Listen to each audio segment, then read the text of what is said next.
ನಮಸ್ಕಾರ ಗೆಳೆಯರೆ, ಈಗ ತಾನೇ ಬಂದಂತ ಸುದ್ದಿ, ಇವತ್ತಿನ ಬ್ರೇಕಿಂಗ್ ನ್ಯೂಸ್ ಮತ್ತು ಇವತ್ತಿನ ಗುಡ್ ನ್ಯೂಸ್ ಏನೆಂದರೆ ರಾಜ್ಯದ ಮಹಿಳೆಯರಿಗೆ ಒಳ್ಳೆ ಗುಡ್ ನ್ಯೂಸ್ ಕೊಟ್ಟಿದ್ದಾರೆ.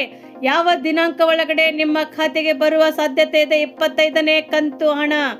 ಗೆಳೆಯರೆ, 2026ರ ಬಜೆಟ್ನಲ್ಲಿ ರೇಷನ್ ಕಾರ್ಡ್ನಲ್ಲಿ ಆಗಿರುವಂತಹ ಭಾರಿ ಬದಲಾವಣೆ ಆಗುವಂತ ಕಾರಣ ಬಡವರಿಗೆ ಸಿಹಿ ಸುದ್ದಿ ಇದೆ ಗೆಳೆಯರೆ. ಹಾಗೆಯೇ ಬಿಗ್ ನ್ಯೂಸ್. ಹೌದು ಗೆಳೆಯರೆ, ಟೆಟ್ ಎಕ್ಸಾಮ್ ಪಾಸ್ ಆದವರಿಗೆ ಮಹತ್ವದ ಮಾಹಿತಿ ಇದೆ, ತಿಳಿದುಕೊಳ್ಳಿ. ರಾಜ್ಯದ ಜನತೆಯಲ್ಲಿ ಒಂದು ಗುಡ್ ನ್ಯೂಸ್ ಏನೆಂದರೆ ಮೆಟ್ರೋ ಟ್ರೈನ್ ಪ್ರಯಾಣಿಕರಿಗೆ QR ಕೋಡ್ ಆಧಾರಿದಂತೆ ಅನ್ಲಿಮಿಟೆಡ್ ಪಾಸಿನ ವಿತರಣೆ. ಗೆಳೆಯರೆ, ಮತ್ತೊಂದು ನ್ಯೂಸ್ ಏನೆಂದರೆ ಚಂಡಮಾರುತದ ಪರಿಣಾಮವಾಗಿ ಬೆಂಗಳೂರು ಸೇರಿದಂತೆ ರಾಜ್ಯದ ಹಲವಾರು ಕಡೆ ಮಳೆ ಮತ್ತು ಶೀತಲವಾದಂತಹ ಗಾಳಿ ಇರುತ್ತೆ ಎಂದು ಹವಾಮಾನ ಇಲಾಖೆಯು ವರದಿ ಕೊಟ್ಟಿದೆ ಗೆಳೆಯರೆ, ತಾವು ನಮ್ಮ ಚಾನೆಲ್ಗೆ ಮೊದಲು ಬಾರಿ ಭೇಟಿ ನೀಡ್ತಾ ಇದ್ರೆ ದಯವಿಟ್ಟು ಸಬ್ಸ್ಕ್ರೈಬ್ ಮಾಡಿ, ಬೆಲ್ ಐಕಾನ್ ಅನ್ನು ಒತ್ತಿ ಹಾಗೂ ಲೈಕ್ ಮಾಡಿ. ಈ ಎಲ್ಲ ಮಾಹಿತಿಗಳ ವಿವರವನ್ನು ತಿಳಿಯಬೇಕಾದ್ರೆ ಗೆಳೆಯರೆ ದಯವಿಟ್ಟು ತಾವು ಈ ವಿಡಿಯೋವನ್ನು ಪೂರ್ತಿಯಾಗಿ ನೋಡಿ. ಗೆಳೆಯರೆ, ರಾಜ್ಯದ ಮಹಿಳೆಯರಿಗೆ ಗುಡ್ ನ್ಯೂಸ್. ಹೌದು ಗೆಳೆಯರೆ, ರಾಜ್ಯ ಸರ್ಕಾರವು ಗೃಹಲಕ್ಷ್ಮಿ ಯೋಜನೆ ಫಲಾನುಭವಿಗಳಿಗೆ ಸಂಕ್ರಾಂತಿ ಹಬ್ಬದ ವೇಳೆಗೆ ಮಹತ್ವದ ಸಂತಸ ಸುದ್ದಿಯನ್ನು ನೀಡಿದೆ. ಬಹುದಿನಗಳಿಂದ ಕಾಯುತ್ತಿದ್ದ ಗೃಹಲಕ್ಷ್ಮಿ ಯೋಜನೆಯ 25ನೇ ಕಂತಿನ ಹಣವನ್ನು ಹಬ್ಬಕ್ಕೂ ಮುನ್ನವೇ ಬಿಡುಗಡೆ ಮಾಡಲಾಗುವುದೆಂದು ಸರ್ಕಾರ ನಿರ್ಧರಿಸಲಾಗಿತ್ತು. ಈ ನಿರ್ಧಾರದಿಂದ ರಾಜ್ಯದ ಲಕ್ಷಾಂತರ ಮಹಿಳೆಯರಿಗೆ ಸಂಕ್ರಾಂತಿ ಹಬ್ಬದ ಸಂಭ್ರಮ ಮತ್ತಷ್ಟು ಹೆಚ್ಚಾಯಿತು. ಮಹಿಳೆಯರ ಖಾತೆಗೆ ಅವರ ಕಂತಿನ ಹಣ ಬಿದ್ದಿದೆಯಾ? ತಿಳಿದುಕೊಳ್ಳಿ ಗೆಳೆಯರೆ. ಗೃಹಲಕ್ಷ್ಮಿ ಯೋಜನೆ ಅಡಿಯಲ್ಲಿ ರಾಜ್ಯದ ಪ್ರತಿಯೊಂದು ಅರ್ಹ ಕುಟುಂಬದ ಮಹಿಳಾ ಮುಖ್ಯಸ್ಥರಿಗೆ ಬ್ಯಾಂಕ್ ಖಾತೆಗೆ ಪ್ರತಿ ತಿಂಗಳು 2,000 ರೂಪಾಯಿ ಹಣವು ನೇರವಾಗಿ ನಗದು ವರ್ಗಾವಣೆ ಆಗುತ್ತಿದೆ ಗೆಳೆಯರೆ. ಈ ಮೂಲಕ ಜಮಾ ಮಾಡುವ ಯೋಜನೆಗಳು ಇದಾಗಿದೆ. ಮಹಿಳೆಯರನ್ನು ಆರ್ಥಿಕವಾಗಿ ಸಬಲಗೊಳಿಸಲು ಉದ್ದೇಶದಿಂದ ಈ ಯೋಜನೆಯ ಸರ್ಕಾರವು ಜಾರಿಗೆ ತಂದಿದೆ ಎಂದು ತಿಳಿಸಲಾಗಿದೆ ಗೆಳೆಯರೆ. ಈಗಾಗಲೇ ಇದು ರಾಜ್ಯಾದ್ಯಂತ ಯಶಸ್ವಿ ಕಲ್ಯಾಣ ಯೋಜನೆಗಳಲ್ಲಿ ಒಂದಾಗಿದೆ ಎಂದು ಹೇಳಲಾಗಿದೆ ಗೆಳೆಯರೆ. 2023ರಲ್ಲಿ ರಾಜ್ಯ ಕಾಂಗ್ರೆಸ್ ಸರ್ಕಾರವು ಅಧಿಕಾರಕ್ಕೆ ಬಂದ ನಂತರ ಗೃಹಲಕ್ಷ್ಮಿ ಯೋಜನೆಯು ಆರಂಭವಾಗಿತ್ತು ಗೆಳೆಯರೆ. ಗೃಹಲಕ್ಷ್ಮಿ ಯೋಜನೆಯು ಆರಂಭವಾದಾಗಲಿಂದ ನಿರಂತರವಾಗಿ ಹಣ ಬಿಡುಗಡೆ ಆಗುತ್ತಿದ್ದು ಇದುವರೆಗೆ 24 ಕಂತು ಪೂರ್ಣವಾಗಿದೆ. ಈ ಮೂಲಕ ಪ್ರತಿಯೊಂದು ಫಲಾನುಭವಿಗಳ ಕುಟುಂಬಕ್ಕೆ ಒಟ್ಟು 48,000 ಹಣ ದೊರೆತಿದೆ ಎಂದು ಹೇಳಲಾಗಿದೆ. ಹಣ ಅನೇಕ ಕುಟುಂಬಗಳಿಗೆ ದಿನನಿತ್ಯ ಖರ್ಚು, ಮಕ್ಕಳ ಶಿಕ್ಷಣ, ಆರೋಗ್ಯ ಹಾಗೂ ಹಬ್ಬಗಳ ಅಗತ್ಯಗಳಿಗೆ ದೊಡ್ಡ ನೆರವಾಗುತ್ತದೆ ಎಂದು ಹೇಳಲಾಗಿದೆ. ಗೃಹಲಕ್ಷ್ಮಿ ಯೋಜನೆ ಪರಿಣಾಮವಾಗಿ ಗ್ರಾಮೀಣ ಭಾಗದ ಮಹಿಳೆಯರು ಆರ್ಥಿಕ ಸ್ವಾವಲಂಬನೆ ಸಾಧಿಸುತ್ತಿದ್ದಾರೆ. ಹಲವಾರು ಸ್ವ ಉದ್ಯೋಗ ಆರಂಭಿಸಿದ್ದು ಸಣ್ಣ ವ್ಯಾಪಾರ, ಪಶುಸಂಗೋಪನೆ, ಉಳಿತಾಯ ಹಾಗೂ ಸ್ವಸಹಾಯ ಸಂಘಗಳ ಮೂಲಕ ತಮ್ಮ ಜೀವನವನ್ನು ಉತ್ತಮಗೊಳಿಸುತ್ತಿದ್ದಾರೆ. ಹೌದು ಗೆಳೆಯರೆ, ನಗರ ಪ್ರದೇಶಗಳಲ್ಲಿ ಸಹ ಹಣ ಮಹಿಳೆಯರಿಗೆ ಆತ್ಮವಿಶ್ವಾಸವನ್ನು ಹೆಚ್ಚಿಸಲು ಸಹಾಯಕರವಾಗಿದೆ. 25ನೇ ಕಂತಿನ ಹಣ ಬಿಡುಗಡೆಯೂ ಸಹ ಕೆಲ ಆಡಳಿತಾತ್ಮಕ ಕಾರಣಗಳಿಂದ ಸ್ವಲ್ಪ ತಡವಾಗಿದ್ದು ಇದೀಗ ರಾಜ್ಯ ಸರ್ಕಾರವು ಸಾಂಕ್ರಾಮಿಕ ಹಬ್ಬದ ಸಮಯದಲ್ಲಿ ಹಣ ಬಿಡುಗಡೆ ಬಗ್ಗೆ ಮಾತನಾಡಿದ್ದು ಅಧಿಕೃತವಾಗಿ ಖಚಿತಪಡಿಸುತ್ತಿದೆ. ಸರ್ಕಾರದ ಮಟ್ಟದಲ್ಲಿ ನಿರ್ಧಾರ ಅಂತಿಮಗೊಂಡಿದ್ದು ಹಣಕಾಸು ಇಲಾಖೆಯ ಅನುಮೋದನೆ ಮೂಲಕ ಅಧಿಕೃತ ಆದೇಶ ಹೊರಡಿಸಿದೆ ಎಂದು ಹೇಳಲಾಗಿದೆ ಗೆಳೆಯರೆ. ಹೌದು ಗೆಳೆಯರೆ, ಲಭ್ಯವಿರುವಂತಹ ಮಾಹಿತಿಯ ಪ್ರಕಾರ ಗೃಹಲಕ್ಷ್ಮಿ ಯೋಜನೆಯ 25ನೇ ಕಂತಿನ 2,000 ಹಣವು 2026ರ ಜನವರಿ 2ನೇ ವಾರದಲ್ಲಿ ಫಲಾನುಭವಿಗಳ ಖಾತೆಗೆ ಜಮಾವಾಗುತ್ತದೆ ಅಥವಾ ನೇರವಾಗಿ ಜಮಾ ಆಗುತ್ತದೆ ಎಂದು ಹೇಳಲಾಗಿದೆ. ಮೊದಲ ಕಂತದಲ್ಲಿ ಬೆಂಗಳೂರು ಸೇರಿದಂತೆ ರಾಜ್ಯದ ಸುಮಾರು 26 ಜಿಲ್ಲೆಗಳಲ್ಲಿ ಹಣ ಬಿಡುಗಡೆ ಮಾಡಲಾಗುವುದು ಸಾಧ್ಯತೆ ಇದೆ ಎಂದು ಹೇಳಲಾಗಿದೆ. ನಂತರ ಉಳಿದ ಜಿಲ್ಲೆಗಳಲ್ಲಿ ಫಲಾನುಭವಿಗಳಿಗೆ ಹಂತವಾಗಿ ಹಣ ತಲುಪುತ್ತದೆ ಎಂದು ಹೇಳಿದ್ದಾರೆ. ಆದರೆ ಯಾವ ಜಿಲ್ಲೆಗಳಿಗೆ ಮೊದಲು ಹಣ ಜಮಾವಾಗುತ್ತಿದೆ ಇದರ ವಿವರವಾಗಿ ಪಟ್ಟಿಯನ್ನು ಸರ್ಕಾರವು ಇನ್ನೂ ಪ್ರಕಟಿಸಿಲ್ಲ. ಫಲಾನುಭವಿಗಳು ತಮ್ಮ ಬ್ಯಾಂಕ್ ಖಾತೆ ಅಥವಾ ಮೊಬೈಲ್ ಸಂದೇಶಗಳನ್ನು ಗಮನಿಸುವಂತೆ ಅಧಿಕಾರಿಗಳು ಸಲಹೆ ನೀಡಿದ್ದಾರೆ. ಸಂಕ್ರಾಂತಿ ಹಬ್ಬ ಸಂದರ್ಭದಲ್ಲಿ ಗೃಹಲಕ್ಷ್ಮಿ ಯೋಜನೆಯ 25ನೇ ಕಂತಿನ ಹಣ ಬಿಡುಗಡೆ ಮಾಡಲಾಗಿರುವುದು ಎಂದು ಹೇಳಲಾಗಿದೆ. ಬಡ ಹಾಗೂ ಮಧ್ಯಮ ವರ್ಗದ ಕುಟುಂಬಗಳಿಗೆ ಆರ್ಥಿಕವಾಗಿ ದೊಡ್ಡ ನೆರವು ಇದಾಗುತ್ತಿದೆ. ಮಹಿಳೆಯರು ಬದುಕಿನಲ್ಲಿ ಸ್ಥಿರತೆ ಮತ್ತು ಭರವಸೆ ನೀಡುವುದರ ಮೂಲಕ ಈ ಯೋಜನೆಯು ಮುಂದಿನ ದಿನಗಳಲ್ಲೂ ಸಹ ಲಕ್ಷಾಂತರ ಕುಟುಂಬಗಳಿಗೆ ಈ ಯೋಜನೆಯು ಆಶಾಕಿರಣವಾಗಲಿದೆ ಎಂದು ಹೇಳಲಾಗಿದೆ ಗೆಳೆಯರೆ. ಮತ್ತೊಂದು ವಿಶೇಷ ಮಹತ್ವದ ಸಂದೇಶ ಏನೆಂದರೆ ಕೇಂದ್ರ ಬಜೆಟ್ 2026ರ ಮಂಡನೆಗೆ ದಿನಗಣನೆಗೆ ಶುರುವಾಗುತ್ತಿದೆ. ಹೂಡಿಕೆಯಾಗಿರುವಂತಹ ತೆರಿಗೆದಾರರು ಕೇಂದ್ರದಿಂದ ಘೋಷಣೆಯಾಗಿರುವಂತಹ ಬಂಪರ್ ಕೊಡುಗೆಗಳ ಬಗ್ಗೆ ಭಾರಿ ನಿರೀಕ್ಷೆಯಲ್ಲಿದ್ದಾರೆ. ಇದೇ ವೇಳೆ ಪ್ರಧಾನಮಂತ್ರಿಜಿಯವರು ಕಲ್ಯಾಣ ಅನ್ನ ಯೋಜನೆ ಅನುಸಾರವಾಗಿ ಕೆಲವೊಂದು ಪ್ರಶ್ನೆ ಜನಸಾಮಾನ್ಯರಿಗೆ ಮೂಡಿಸಿದ್ದಾರೆ.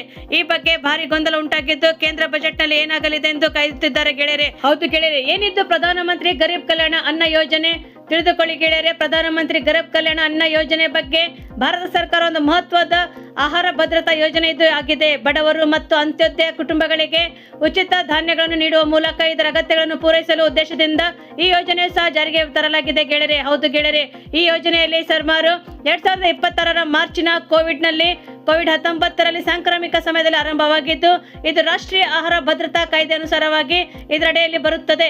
ಹಾಗೆ ಆಹಾರ ಮತ್ತು ಸಾರ್ವಜನಿಕರ ವಿತರಣಾ ಇಲಾಖೆಯು ಇದು ನಿರ್ವಹಿಸುತ್ತದೆ ಗೆಳೆಯರೆ. ಪ್ರಧಾನಮಂತ್ರಿ ಗರೀಬ್ ಕಲ್ಯಾಣ ಅನ್ನ ಯೋಜನೆ ಸಹ ಆತ್ಮನಿರ್ಭರ ಭಾರತ ಉಪಕ್ರಮದ ಭಾಗವಾಗಿದೆ ಗೆಳೆಯರೆ. ಇದು ವಲಸೆ ಕಾರ್ಮಿಕರು ಮತ್ತು ಬಡವರಿಗೆ ಉಚಿತ ಆಹಾರ ಧಾನ್ಯಗಳನ್ನು ಒದಗಿಸುತ್ತದೆ. ಹೌದು ಗೆಳೆಯರೆ, ಕೇಂದ್ರ ಸರ್ಕಾರವು ಇತ್ತೀಚೆಗೆ ಯೋಜನೆಯನ್ನು 5 ವರ್ಷದೊಳಗಡೆ ಅಂದರೆ ಡಿಸೆಂಬರ್ 2028ರವರೆಗೆ ವಿಸ್ತರಿಸುತ್ತಿದೆ. ಇದಕ್ಕಾಗಿ ಒಟ್ಟು 11.8 ಲಕ್ಷ ಕೋಟಿ ಸಬ್ಸಿಡಿಯನ್ನು ಸಹ ಮೀಸಲಾಗಿ ಇಡಲಾಗುತ್ತಿದೆ ಗೆಳೆಯರೆ.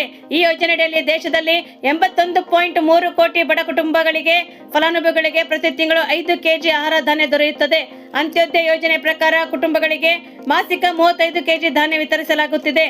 ಇದರಲ್ಲಿ ಸಹ ಇದು ಸೇರ್ಪಡೆಯಾಗಿದೆ ಗೆಳೆಯರೆ.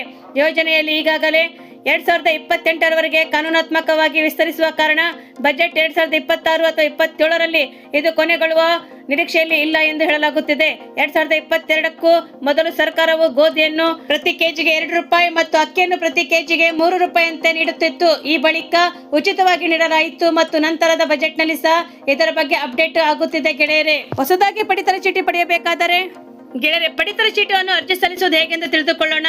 ಉಚಿತ ಪಡಿತರ ಚೀಟಿ ಕಾರ್ಡ್ದಾರರಿಗೆ ಅರ್ಜಿ ಸಲ್ಲಿಸಲು ವಿಧಾನ ಯಾವುದೆಂದರೆ ರಾಜ್ಯದಿಂದ ರಾಜ್ಯಕ್ಕೆ ಭಿನ್ನವಾಗಿರುತ್ತದೆ. ಆದರೂ ಸಹ ಸಾಮಾನ್ಯ ಹಂತಗಳಲ್ಲಿ ಇದು ರಾಜ್ಯದ ಆಹಾರ, ನಾಗರಿಕ ಸರಬರಾಜು ಮತ್ತು ಗ್ರಾಹಕರ ವ್ಯವಹಾರಗಳ ಇಲಾಖೆ ಅಧಿಕೃತ ವೆಬ್ಸೈಟ್ನಲ್ಲಿ ಭೇಟಿ ನೀಡುವುದರಿಂದ ಆಗುತ್ತದೆ ಗೆಳೆಯರೆ. ಅಲ್ಲಿಂದ ಹೊಸ ರೇಷನ್ ಕಾರ್ಡ್ ಅರ್ಜಿಯನ್ನು ನಮೂನೆಯನ್ನು ಡೌನ್ಲೋಡ್ ಮಾಡಿ ನಿಮ್ಮ ಹೆಸರು, ವಿಳಾಸ, ಆದಾಯ ಮತ್ತು ಕುಟುಂಬದ ಸದಸ್ಯರ ವಿವರಗಳನ್ನು ಸರಿಯಾಗಿ ಭರ್ತಿ ಮಾಡಿ ಆದಾಯ ಪ್ರಮಾಣ ಪತ್ರ, ವಿಳಾಸದ ಬಗ್ಗೆ ಪುರಾವೆ ಮತ್ತು ಗುರುತಿನ ಚೀಟಿಯಂತ ಅಗತ್ಯ ದಾಖಲೆಗಳನ್ನು ಸಲ್ಲಿಸಬೇಕಾಗುತ್ತದೆ. ಭರ್ತಿ ಮಾಡಿದ ಅರ್ಜಿಯನ್ನು ಅಥವಾ ಅಗತ್ಯ ದಾಖಲೆಗಳೊಂದಿಗೆ ಇಲಾಖೆಯ ಹತ್ತಿರದ ಕಚೇರಿಗೆ ಸಲ್ಲಿಸಿ ದಾಖಲೆಗಳನ್ನು ಮತ್ತು ಮಾಹಿತಿ ಪರಿಶೀಲನೆ ನಂತರ ನಿಮಗೆ ಪಡಿತರ ಕಾರ್ಡ್ ಅಥವಾ ರೇಷನ್ ಕಾರ್ಡ್ ನೀಡಲಾಗುತ್ತದೆ ಎಂದು ಹೇಳಲಾಗಿದೆ ಗೆಳೆಯರೆ.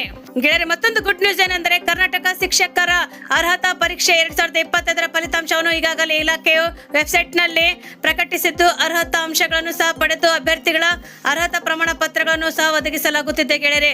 ಹೌದು ಗೆಳೆಯರೆ, ಅಭ್ಯರ್ಥಿಗಳು ತಮ್ಮ ಅರ್ಜಿಯನ್ನು ಸಂಖ್ಯೆ ಮತ್ತು ಜನ್ಮ ದಿನಾಂಕವನ್ನು ನಮೂದಿಸಿದ್ದು ಅದರ ಅರ್ಹತಾ ಪ್ರಮಾಣ ಪತ್ರಗಳನ್ನು ಮುದ್ರಿಸಿಕೊಳ್ಳಬೇಕಾಗುತ್ತದೆ ಗೆಳೆಯರೆ. ಕರ್ನಾಟಕ ಶಿಕ್ಷಕರ ಅರ್ಹತಾ ಪರೀಕ್ಷೆ 2014ರಿಂದ 2025ರ ತನಕ ನಡೆದು ಪರೀಕ್ಷೆಗಳ ಅರ್ಹತಾ ಪ್ರಮಾಣ ಪತ್ರಗಳನ್ನು ಇದೀಗ ಲಿಂಕಿನಲ್ಲಿ ಪಡೆದುಕೊಳ್ಳಬಹುದಾಗಿದೆ.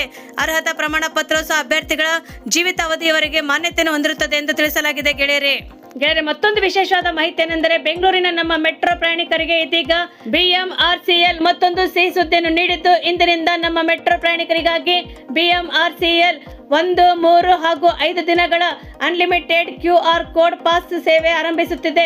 ಹೌದು ಗೆಳೆಯರೆ, ಇದುವರೆಗೂ ಅನಿಯಮಿತವಾದಂತಹ ಪಾಸ್ಗಳು ಕೇವಲ ಕಾಂಟ್ಯಾಕ್ಟ್ಲೆಸ್ ಸ್ಮಾರ್ಟ್ ಕಾರ್ಡ್ಗಳ ಮೂಲಕ ಲಭ್ಯವಾಗುತ್ತಿತ್ತು. ಆದರೆ ₹50 ಭದ್ರತಾ ಠೇವಣಿ ಪಾಸ್ ಮಾಡುವುದು ಕಡ್ಡಾಯವಾಗಿತ್ತು. ಇದೀಗ ಮೊಬೈಲ್ QR ಕೋಡ್ ಮೂಲಕ ಪಾಸ್ಗಳನ್ನು ಸಹ ಪರಿಚಯಿಸಿಕೊಂಡು ಪಾಸ್ ಮೊಬೈಲ್ನಲ್ಲಿ ಫೋನ್ಗಳಲ್ಲಿ ಸಹ ಡಿಜಿಟಲ್ ರೂಪದಲ್ಲಿ ಲಭ್ಯವಾಗುತ್ತದೆ. ಪ್ರಯಾಣಿಕರಿಗೆ ಯಾವುದೇ ಭದ್ರತಾ ಠೇವಣಿ ಪಾವತಿ ಮಾಡುವಲು ಅಗತ್ಯವಿರುವುದಿಲ್ಲ ಎಂದು ಹೇಳಲಾಗಿದೆ. ಪಾಸ್ಗಳನ್ನು ತಮ್ಮ ಮೆಟ್ರೋ ಅಧಿಕೃತ ಆಪ್ ಮೂಲಕ ಖರೀದಿಸಬಹುದಾಗಿದೆ. ಇದರ ಮೊಬೈಲ್ ಅಪ್ಲಿಕೇಶನ್ಗಳಲ್ಲಿ ಸಹ ಶೀಘ್ರದಲ್ಲಿಯೇ ಪರಿಚಯಿಸಲಾಗುತ್ತದೆ ಮತ್ತು ಪ್ರಯಾಣಿಕರು ತಮ್ಮ ಮೊಬೈಲ್ನಲ್ಲಿ ಪ್ರದರ್ಶಿಸಲಾದಂತಹ QR ಕೋಡ್ ಅನ್ನು ಸ್ವಯಂಚಾಲಿತ ಸಂಗ್ರಹ ಗೇಟ್ಗಳಲ್ಲಿ ಸಹ ಸ್ಕ್ಯಾನ್ ಮಾಡಿಕೊಂಡು ಪ್ರವೇಶ ಅಥವಾ ನಿರ್ಗಮನ ಪಡೆಯಬಹುದಾಗಿದೆ. ಮೆಟ್ರೋ ದಿನದ ಪಾಸ್ಗಳ ದರಗಳು: 1 ದಿನಕ್ಕೆ ಪಾಸ್ ₹250, 3 ದಿನಕ್ಕೆ ಪಾಸ್ ₹550, 5 ದಿನಗಳವರೆಗೆ ಪಾಸ್ ಪಡೆಯಬೇಕಾದರೆ ₹850 ಸಲ್ಲಿಸಬೇಕಾಗುತ್ತದೆ. ನಮ್ಮ ಮೆಟ್ರೋ ಪ್ರಯಾಣಿಕರಿಗಾಗಿ BMRCL 1, 3 ಅಥವಾ 5 ದಿನಗಳ ಅನ್ಲಿಮಿಟೆಡ್ QR ಕೋಡ್ ಪಾಸ್ ಸೇವೆ ಆರಂಭಿಸುತ್ತಿದೆ. ಜನವರಿ 15ರಿಂದ ಚಾಲ್ತಿಗೆ ಬರುತ್ತಿದೆ ಎಂದು ಹೇಳಲಾಗಿದೆ ಗೆಳೆಯರೆ. ರಾಜ್ಯದಲ್ಲಿ ಮಳೆ ಮತ್ತು ಗಾಳಿಯು ಮುಗಿಲಾರದಂತ ಹಾಗೆ ನಡೆಯುತ್ತಿದೆ ಗೆಳೆಯರೆ. ಅದರಲ್ಲಿ ಸಹ ಈ ಬಾರಿ ಮಳೆ ಕರ್ನಾಟಕದ ಜನತೆಗೆ ಹೈರಾಣ ಮಾಡಿಬಿಟ್ಟಿದೆ ಗೆಳೆಯರೆ. ಇದೀಗ ಚಳಿಗಾಲದ ಸಮಯದಲ್ಲಿ ಸಹ ಮಳೆ ರಾಜ್ಯಾದ್ಯಂತ ಹಲವು ಕಡೆ ಅಬ್ಬರದಿಂದ ನಡೆಯುತ್ತಿದೆ. ರೈತರ ಬೆಳೆಗಳು, ಫಲಗಳು ಮತ್ತು ಕೊಡುವಂತ ಸಮಯದಲ್ಲಿ ಸಹ ಅಕಾಲಿಕ ಮಳೆ ಬಾರದ ಕಾರಣ ರೈತರ ಕಣ್ಣಲ್ಲಿ ಸಹ ನೀರು ಬರುವಂತೆ ಮಾಡುತ್ತಿದೆ ಗೆಳೆಯರೆ. ಸದ್ಯದಲ್ಲಿ ಮುನ್ನಾರು ಕೊಲ್ಲಿ ಸಹ ಉಂಟಾಗಿರುವಂತಹ ಚಂಡಮಾರುತದ ಪ್ರಕಾರ ಪರಿಣಾಮವಾಗಿ ರಾಜ್ಯಾದ್ಯಂತ ಹವಾಮಾನದಲ್ಲಿ ಸಹ ದಿಢೀರ ಬದಲಾವಣೆಗಳು ಆಗುತ್ತಿದೆ ಗೆಳೆಯರೆ. ಇದರಿಂದಾಗಿ ಬೆಳಗಾವಿ, ಚಿಕ್ಕಮಗಳೂರು ಸೇರಿದಂತೆ ರಾಜ್ಯದಲ್ಲಿ ಅನೇಕ ಕಡೆಗೆ ಧಾರಾಕಾರ ಮಳೆ ಸುರಿಯುತ್ತಿದೆ ಗೆಳೆಯರೆ. ರಾಜ್ಯದಲ್ಲಿ ಹಲವು ಕಡೆ ಮಳೆ ಸುರಿದರೆ ಹಲವು ಕಡೆ ಅತಿಯಾದ ಶೀತಲ ಗಾಳಿಯೂ ಸಹ ನಡೆಯುತ್ತಿದೆ ಎಂದು ಹೇಳಲಾಗಿದೆ ಗೆಳೆಯರೆ. ಹವಾಮಾನ ಇಲಾಖೆ ಈ ವರದಿಯನ್ನು ಸಲ್ಲಿಸಿದೆ ಎಂದು ತಿಳಿಸಲಾಗಿದೆ ಗೆಳೆಯರೆ. ಚಂಡಮಾರುತದ ಎಫೆಕ್ಟ್ ಇಂದಾಗಿ ರಾಜ್ಯದಲ್ಲಿ ವಾತಾವರಣವು ಬದಲಾಗುತ್ತಿದೆ ಗೆಳೆಯರೆ. ಹೌದು ಗೆಳೆಯರೆ, ಯಾಕೆಂದರೆ ಚಂಡಮಾರುತದ ಎಫೆಕ್ಟ್ ಇಂದಾಗಿ ರಾಜ್ಯದಲ್ಲಿ ಮಳೆಗಳು ಮತ್ತೆ ಅತಿಯಾದ ಶೀತ ಗಾಳಿಯೂ ಸಹ ಕಾಣಿಸಿಕೊಳ್ತಾ ಇದೆ. ಬೆಂಗಳೂರು ಸೇರಿದಂತೆ ರಾಜ್ಯದ ಬಹುತೇಕ ಕಡೆಗೆ ಮೋಡ ಕವಿದ ವಾತಾವರಣ ನಿರ್ಮಿತವಾಗುತ್ತಿದೆ. ಚಂಡಮಾರುತದ ಪರಿಣಾಮವಾಗಿ ಬೆಳಗಾವಿಯಲ್ಲಿ ಸಹ ಸಂಕ್ರಾಂತಿ ಹಬ್ಬದ ಮುನ್ನ ದಿನ ಭಾರಿ ಮಳೆಯಾಗಿದ್ದು ಕಾಫಿ ನಾಡು ಚಿಕ್ಕಮಗಳೂರಿನಲ್ಲಿ ಸಹ ಈ ವರ್ಷ ಮೊದಲ ಮಳೆಯು ಸಿಂಚನವಾಗಿದೆ ಎಂದು ಹೇಳಲಾಗಿದೆ. ಬೆಂಗಳೂರು ಸೇರಿದಂತೆ ದಕ್ಷಿಣ ಒಳನಾಡಿನಲ್ಲಿ ಸಹ ಚಳಿ ವಾತಾವರಣ ಇದ್ದು, ಉತ್ತರ ಕರ್ನಾಟಕದ ಕೆಲವು ಜಿಲ್ಲೆಗಳಲ್ಲಿ ಶೀತ ಗಾಳಿಯು ಎಚ್ಚರಿಕೆಯನ್ನು ನೀಡಲಾಗಿದೆ. ಉಳಿದಂತೆ ಬಾಗಲಕೋಟ್, ಬೀದರ್, ಧಾರವಾಡ, ಗದಗ, ಹಾವೇರಿ, ಕೊಪ್ಪಳ, ರಾಯಚೂರು, ವಿಜಯಪುರ ಮತ್ತು ಯಾದಗಿರಿ, ಚಿತ್ರದುರ್ಗ, ದಾವಣಗೆರೆ, ಮಂಡ್ಯ, ರಾಮನಗರ, ಶಿವಮೊಗ್ಗದಲ್ಲಿ ಒಣ ಹವೆ ಇರಲಿದೆ ಎಂದು ಹೇಳಲಾಗಿದೆ. ದಕ್ಷಿಣ ಕನ್ನಡ ಜಿಲ್ಲೆ ಸಹ ಭಾರಿ ಮಳೆ ಆಗುವಂತ ಸಾಧ್ಯತೆ ಇದೆ ಎಂದು ಹೇಳಲಾಗಿದೆ. ಕುಕ್ಕೆಯಲ್ಲಿ ಸುರಿದ ಭಾರಿ ಮಳೆಯಿಂದಾಗಿ ದೇವಸ್ಥಾನಕ್ಕೆ ಬಂದ ಭಕ್ತರಿಗೆಲ್ಲ ತೊಂದರೆ ಆಗುತ್ತೆ ಎಂದು ಹೇಳಲಾಗಿದೆ ಗೆಳೆಯರೆ. ಎಲ್ಲೆಲ್ಲಿ ನೋಡಿದ್ರೆ ಮಳೆ ಆಗುತ್ತಿದೆ ಗೆಳೆಯರೆ. ಮುನ್ನಾರ, ಕೊಲ್ಲಿಯಲ್ಲಿ ಸಹ ಉಂಟಾಗಿರುವಂತಹ ಚಂಡಮಾರುತದ ಪರಿಣಾಮವಾಗಿ ರಾಜ್ಯದ ಬಹುತೇಕ ಕಡೆ ಈಗಾಗಲೇ 2026ರ ಮೊದಲವೇ ಮಳೆ ಬಿದ್ದಿದ್ದು ಭಾರಿ ಹಾನಿಯನ್ನು ಉಂಟು ಮಾಡುತ್ತಿದೆ. ಇಂದು ಕರ್ನಾಟಕದಲ್ಲಿ ಕರಾವಳಿ ಭಾಗಗಳಲ್ಲಿ, ಉಡುಪಿ, ಉತ್ತರ ಕನ್ನಡದಲ್ಲಿ ಮತ್ತು ಚಾಮರಾಜನಗರ, ಚಿಕ್ಕಮಗಳೂರು, ಹಾಸನ, ಕೊಡಗು, ಮೈಸೂರಿನಲ್ಲಿ ಸಹ ಮಳೆಯಾಗಲಿದೆ ಎಂದು ಹವಾಮಾನ ಇಲಾಖೆಯು ಮುನ್ಸೂಚನೆಯನ್ನು ನೀಡಿದೆ ಗೆಳೆಯರೆ. ಇದರಿಂದಾಗಿ ಬೆಂಗಳೂರಲ್ಲಿ ಸಹ ಮೋಡ ಕವಿದ ವಾತಾವರಣ ಇದ್ದು ಸಾಧಾರಣ ಮಳೆಯಾಗುವ ನಿರೀಕ್ಷೆ ಇದೆ. ದಾವಣಗೆರೆಯಲ್ಲೂ ಸಹ ಕರ್ನಾಟಕದಲ್ಲಿ ಅತ್ಯಂತ ಕಡಿಮೆ ಕನಿಷ್ಠ ತಾಪಮಾನ ಆಗಿದ್ದು 11 ಡಿಗ್ರಿ ಸೆಲ್ಸಿಯಸ್ನಲ್ಲೂ ದಾಖಲಾಗಿದೆ ಎಂದು ಹೇಳಲಾಗಿದೆ ಗೆಳೆಯರೆ. ಬೆಂಗಳೂರು ಹವಾಮಾನ ವರದಿಯ ಪ್ರಕಾರ ರಾಜಧಾನಿಯಲ್ಲಿ ಬೆಂಗಳೂರಿನಲ್ಲಿ ಇಂದು ಮೋಡ ಕವಿದ ವಾತಾವರಣ ಇದ್ದು ಸಾಧಾರಣ ಮಳೆಯಾಗುವ ನಿರೀಕ್ಷೆ ಇದ್ದು ಹವಾಮಾನ ಇಲಾಖೆ ಮುನ್ಸೂಚನೆಯನ್ನು ನೀಡಿದೆ. ಆದರೆ ಬೆಂಗಳೂರಿನಲ್ಲಿ ಮುಂದಿನ 2 ದಿನಗಳಲ್ಲಿ ಮಂಜು ಕವಿದ ವಾತಾವರಣ ಇದ್ದು ಕಂಡು ಬರುತ್ತದೆ ಎಂದು ಹೇಳಲಾಗಿದೆ. ಇದು ನಗರದಲ್ಲಿ ಗರಿಷ್ಠ ತಾಪಮಾನ 28 ಡಿಗ್ರಿ ಸೆಲ್ಸಿಯಸ್ನಿಂದ 29ವರೆಗೆ ಇದ್ದರೆ ಕನಿಷ್ಠ ತಾಪಮಾನ 16 ಡಿಗ್ರಿ ಸೆಲ್ಸಿಯಸ್ ಇರುತ್ತದೆ ಎಂದು ಹವಾಮಾನ ಇಲಾಖೆಯು ತಿಳಿಸಿದೆ ಗೆಳೆಯರೆ. ತಾವು ನಮ್ಮ ಈ ವಿಡಿಯೋವನ್ನು ಮೊದಲವರೆಗೆ ನೋಡುತ್ತಿದ್ದರೆ ದಯವಿಟ್ಟು ಸಬ್ಸ್ಕ್ರೈಬ್ ಮಾಡಿ, ಪಕ್ಕದಲ್ಲಿರುವಂತಹ ಬೆಲ್ ಐಕಾನ್ ಅನ್ನು ಒತ್ತಿ ಹಾಗೂ ಲೈಕ್ ಮಾಡಿ. ಈ ನಮ್ಮ ವಿಡಿಯೋವನ್ನು ತಾವು ಪೂರ್ತಿಯಾಗಿ ನೋಡುವುದಕ್ಕೆ ತಮಗೆ ಧನ್ಯವಾದಗಳು.